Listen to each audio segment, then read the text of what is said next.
আজকে আমি খাসির মাংস দিয়ে বিরিয়ানি রান্না করছি। তো এর আগে একবার গরুর মাংসের বিরিয়ানি রান্না করে আপনাদের সাথে শেয়ার করছি। ওই ভিডিওটা আপনারা অনেক বেশি পছন্দ করেছিলেন, তো ভাবলাম যে আজকেও খাসির মাংসের বিরিয়ানির ভিডিওটা আপনাদের সাথে শেয়ার করে দিই। আসসালামু আলাইকুম, ভিডিও মেস ওয়ার্ল্ডে আপনাদেরকে স্বাগত। কেমন আছেন সবাই? আমি আলহামদুলিল্লাহ ভালো আছি। এদিকে 1 কেজির মতো খাসির মাংস ভালোভাবে ধুয়ে নিয়ে নিলাম। তো এখন হচ্ছে রান্নাটা বসিয়ে দিব। মাটির চুলার মধ্যে হচ্ছে মাংসটা কষিয়ে সিদ্ধ করে নিব আর কি। তো এখন একটা কড়াইয়ের মধ্যে পরিমাণ মতো তেল দিয়ে দিচ্ছি, একটু বাড়িয়ে তেল দেওয়া হয়েছে। আমি তেল সবসময় কম দিয়ে রান্না করতে পছন্দ করি, বাট একটা পরিমাণ তো আছে, তো আম্মু ওই পরিমাণটাই বলে দিতেছিল। আমি সবসময় কম দিয়ে রান্না করি, সেই জন্য বলতেছে যে পরিমাণ মতো তো দিতেই হবে। তো এখন হচ্ছে তেলের মধ্যে আম্মু আস্ত মশলা দিয়ে দিতেছে, তারপর লবঙ্গ দিয়ে দিছে সাথে, আর তেজপাতা একটু পর দিয়ে দিব আমি গাছ থেকে ছিঁড়ে এনে। আস্ত মশলাগুলো দেওয়ার পর এখন হচ্ছে পেঁয়াজ দিয়ে দিব। তো যেহেতু আমি বেরেস্তা সহ করব, সেই কারণে আমি একটু বাড়িয়ে পেঁয়াজটা দিব।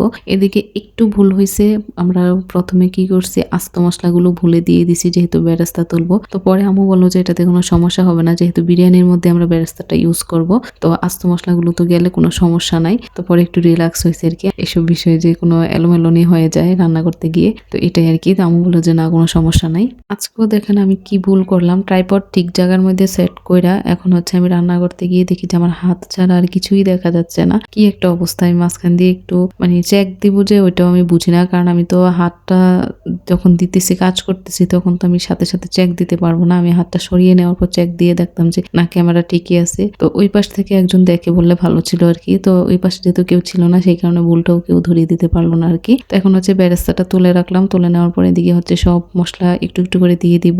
এদিকে রসুন বাটা, তারপর হচ্ছে আদা বাটা, তারপর হচ্ছে গরম মশলার গুঁড়া, একসাথে সব দিয়ে দিবে। ফাঁকি দিয়ে বলে রাখি, যারা এখনো আমার ইউটিউব চ্যানেলটি সাবস্ক্রাইব করে নাই, আপনারা চাইলে সাবস্ক্রাইব করে দিতে পারেন। আর যারা এখনো আমার ফেসবুক পেজটিতে ফলো দেন নাই, আপনারা চাইলে ফলো দিতে পারেন। আর যারা আগে থেকে এই কাজগুলো করে রেখেছেন, তাদেরকে অসংখ্য ধন্যবাদ। ফাঁকি দিয়ে কিন্তু লবণ, তারপর মরিচের গুঁড়া একটু বাড়িয়ে দিছে, আর এদিকে হচ্ছে গরম মশলার গুঁড়া, জিরার গুঁড়া একসাথে দিয়ে দিছে। তো মরিচটা একটু বাড়িয়ে দিছে, কারণ একটু ঝাল ঝাল খেতে পছন্দ করি আর কি বিরিয়ানিটা, সেই জন্য। তো আগে বিরিয়ানি রান্না করতে অনেক বেশি ভয় পেতাম, তো একবার রান্না করে সাহস বেড়ে গেছে, সেই জন্য আরেকবার রান্না করার সাহসটা পেলাম আর কি। তো এখন হচ্ছে খাসির মাংসগুলো দিয়ে দিতেছি। তো এদিকে হচ্ছে এখন মাংসটা কষাবো, কষিয়ে এই কড়াইয়ের মধ্যে সিদ্ধ করে ফেলবো। আর যেহেতু আমি আলু লাভার, সেই কারণে বিরিয়ানির সাথে আলু না দিলে তো আমার চলবেই না। তো পরে হচ্ছে আমি আলুগুলো দিয়ে দিব, না ভেজে দিব আর কি। তো এখন হচ্ছে টক দই দিয়ে দিলাম 1/2 কাপ পরিমাণ, আর হচ্ছে 1 কাপ পরিমাণ এদিকে হচ্ছে লিকুইড দুধ দিয়ে দিতেছি। দুধ আর দই দেওয়ার পর এখন হচ্ছে বিরিয়ানির মশলাটা দিয়ে দিব। রাঁধুনি বিরিয়ানির মশলাটা আজকে পাইনি, কারণ যেহেতু আমাদের গ্রামের একটা দোকান থেকে আনছে, ওনাদের কাছে ছিল না। এই মশলার প্যাকেটটার নাম কি ছিল আমি সেটাও ভুলে গেছি, তবে রাঁধুনি মশলার প্যাকেটটা, ওটার ফ্লেভার প্লাস টেস্ট হচ্ছে অনেক ভালো। এই বিরিয়ানির মশলাটা আমার কাছে তেমন ভালো লাগে নাই, রিভিউ আমি খারাপই দিব। যেহেতু আমি আগে বাজার থেকে আনাইনি, সেই কারণে হাতের কাছে যেটা পাইছি ওইটা দিয়ে কাজ সারিয়ে দিছি আর কি। এখন কিছু আস্ত কাঁচামরিচ দিয়ে দিলাম, তারপর দিয়ে দিব হচ্ছে গুঁড়া মরিচ। তো গুঁড়া মরিচটা বাড়িয়ে দিব ঝাল ঝাল হওয়ার জন্য। এর আগে আমি মনে হয় একটু আগে ভুল বলছি যে তখন মরিচ দিছে, আসলে তখন মরিচ দেয় নাই, মরিচটা হচ্ছে এখন দিছে। তখন হয়তো কোনো একটা মশলার গুঁড়া দিছিল। আমার অনেকদিন ধরে এমনিতেও বিরিয়ানি খেতে ইচ্ছে করতেছিল। আমার যেহেতু ফেসবুক পেজ আছে, পেজের মধ্যে ঢুকলেই দেখি যে আপুরা বেশিরভাগ সময় এসব খাবারের ভিডিও দিয়ে থাকে। তো বিরিয়ানির ভিডিও, তারপর হচ্ছে বিভিন্ন খিচুড়ির ভিডিও, তো এগুলো দেখ না আমার অনেক বেশি লোভ লাগে। তো ভাবি যে আমিও রান্না করব। তো যেহেতু রান্না করতে চাই, সেই কারণে আমি আম্মুর যে ছুটির দিনে অপেক্ষা থাকতে হয়, শুক্রবারে অপেক্ষায় থাকি কবে শুক্রবার আসবে আর আমি আম্মুর সাথে বসে রান্না করব, কারণ অন্যদিন আমিও একটু ব্যস্ত থাকি সকালবেলা। মাংসগুলো যখন হাফ সিদ্ধ হয়ে আসে, ওই মুহূর্তে হচ্ছে আলুগুলো দিয়ে দিলাম। তো আলুগুলো ভেজে দিলে মনে হয় বেশি মজা হয়, আর আলু যেভাবে দিই আমার কাছে ওইভাবে ভালো লাগে। অনেকে হয়তো ভেজে দেয়, সেই কারণে বললাম। আগে রান্না বান্না করতে অনেক বেশি ভয় পেতাম, মনে হয় যেন আমি কোনো পরিমাণ বুঝবো না বা এলোমেলো করে ফেলবো। বাট যখন রান্না করতে যাই, তখন মনে হয় যেন একটানা অনেকদিন রান্না করলে তখন তো এক্সপিরিয়েন্স আরো বেশি ভালো হবে, তখন রান্নাগুলো আরো মজা হবে। তো এখন যেহেতু হঠাৎ হঠাৎ করে রান্না করি, সেই কারণে একটু এলোমেলো হলেও সমস্যা নাই, আমার যেটা মনে হয় আর কি। তারপরেও যেমনই রান্না করি খেতে তো পারে সবাই। তো একটানা রান্না করলে হয়তো তখন হাতও চালু হয়ে যাবে, রান্না বান্নার পরিমাণটাও তখন বুঝে নিবো আর কি। তবে এই বিরিয়ানিটা আমি ভালোই রান্না করতে পারি। মাঝে মাঝে হচ্ছে লবণটা কম হয়ে যায়, কারণ আমি ওই পোলাওর চালের সাথে লবণের পরিমাণটা বুঝিয়ে না, যেহেতু আমি হুটহাট করে রান্নাটা করি। তবে মাংসের সাথে ওইটা আমি আবার বুঝি, মাংস রান্না আমার আবার মজাও হয়। আলু আর মাংসগুলো সিদ্ধ হওয়ার জন্য সামান্য পরিমাণে পানি দিয়ে দিলাম, কারণ পানি না দিলে নিচ থেকে এটা লেগে যাবে। তো এখন হচ্ছে এটা রান্নার প্রায় শেষ পর্যায়ে চলে আসছে। এখন হচ্ছে গিয়ে পোলাওটা আমি রান্না করব। তো এখন একটা পাতিলের মধ্যে পরিমাণ মতো তেল দিয়ে দিচ্ছি, তার মধ্যে হচ্ছে পেঁয়াজ কুচি দিয়ে দিব।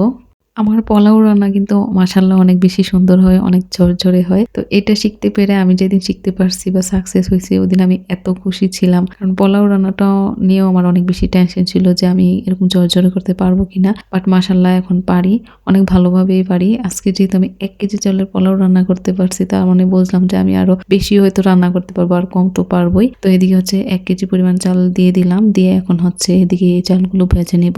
যতক্ষণ পর্যন্ত না শন আওয়াজ করবে ততক্ষণ পর্যন্ত আমি এগুলো একটু ভেজে নিব। আর ওই দিক দিয়ে কিন্তু আরেক চুলার মধ্যে পানি সিদ্ধ হতে বসিয়ে দিছি। এখন পোলাওগুলো ভালোভাবে ভাজা হয়ে গেছে, এমনকি শন আওয়াজও করতেছিল। এই মুহূর্তে হচ্ছে আমি গরম সিদ্ধ পানিটা অ্যাড করে দিব। তো এখন হচ্ছে পানিটা দিয়ে নিচ্ছি। পোলাওটা অনেকে অনেকভাবে রান্না করে, অনেকে হচ্ছে পানির সাথে একবারে দিয়ে বসিয়ে দেয়, আবার অনেকে হচ্ছে এরকম ভেজে করে। তবে আমার কাছে ভেজে করাটাই বেশি ভালো লাগে। আমার আম্মু কিন্তু একবারে বসিয়ে দিয়ে তারপর রান্না করে, এটা অনেকে দেখছেন। আর আমি হচ্ছে এইভাবে রান্না করি, কারণ আমি ওইভাবে পারি না। তো এদিকে হচ্ছে পানিটা শুকিয়ে যাওয়ার পর এখন হচ্ছে আমি একটু চুলাটা একদম কমিয়ে তারপর হচ্ছে এটা ঢেকে 5 মিনিটের জন্য রেখে দিব।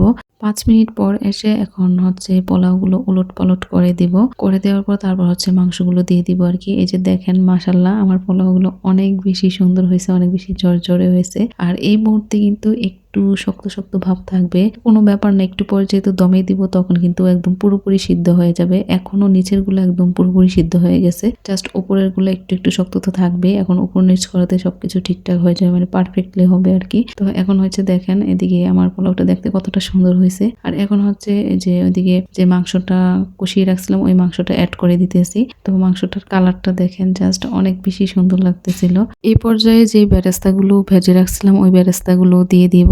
তারপর দিয়ে দিব হচ্ছে কেওড়া জল। কেওড়া জলটা হচ্ছে 1 চামচ পরিমাণে দিব। আর আমাদের বেরেস্তা আমার এত বেশি পছন্দ যে আমি পারি না যে খালি খালি খেয়ে ফেলে, আমি একটু খাইছিও, কিন্তু এটা তো বিরিয়ানিতে দেওয়ার জন্য রাখছি। তো এখন হচ্ছে কেওড়া জলটা দিয়ে দিব আর কি। তো এটা হচ্ছে 1 চামচ পরিমাণে দিয়ে দিতেছি। দিয়ে হচ্ছে তারপর আমি দমে বসাবো। তো দমে বসানোর পর আমি প্রায় 7-8 মিনিট পর হচ্ছে এটা আমি দেখবো এসে। তো এখন হচ্ছে 7-8 মিনিটের জন্য দমে বসিয়ে দিলাম, একদম চুলার আঁচটা একদম কমিয়ে দিছি। তো 7-8 মিনিট পর এসে এখন হচ্ছে এটা উলট পালট করে দিব। আর গ্রানটা অনেক বেশি সুন্দর ছিল, কিন্তু তারপর আমি রাঁধুনি মশলাটাকে অনেক বেশি মিস করতেছিলাম, কারণ ওইটার ফ্লেভারটাই না আলাদা, মানে একদম পুরো ঘর হয়ে যায়। তো এই বিরিয়ানিটার আবার তেমন বেশি একটা ফ্লেভার ছিল না, বাট পোলাওয়ের ফ্লেভারটা অনেক ভালো ছিল আর কি। তো এখন হচ্ছে এই পর্যায়ে বিরিয়ানিটা হচ্ছে উলট পালট করে দিতেছি। আর দেখেন কি সুন্দর ঝরঝরে হয়েছে, আর অনেক বেশি ভালো লাগতেছিল। আর বিরিয়ানির কালার তো সবসময় এমনই হয়, মানে কাচ্চি কাচ্চি টাইপ আসতেছে আর কি ফিলিংসটা। এই পর্যায়ে দেখেন এটা ছিল আমার বিরিয়ানির ফাইনাল লুকটা। কেমন হয়েছে আপনারা কিন্তু অবশ্যই কমেন্টসে জানাবেন। এই পর্যন্ত আমি 2 বার রান্না করছি, যাক এখন সাহস বেড়ে গেছে, বারবার রান্না করলেও সমস্যা নেই। তো এখন হচ্ছে দুপুরবেলা খেয়ে নিচ্ছি। তো আমি বেশি একটা খেতে পারি নাই, মানে রান্না করতে করতে মনে হয় যেন পেট ভরে গেছে। তো এই ছিল আর কি আজকের ব্লগটা, আশা করি আপনাদের কাছে ভালো লেগেছে। তো দেখা হচ্ছে নেক্সট ব্লগে, সেই পর্যন্ত সবাই ভালো থাকুন, সুস্থ থাকুন, আর সবাই সবার জন্য দোয়া করবেন। আল্লাহ হাফেজ।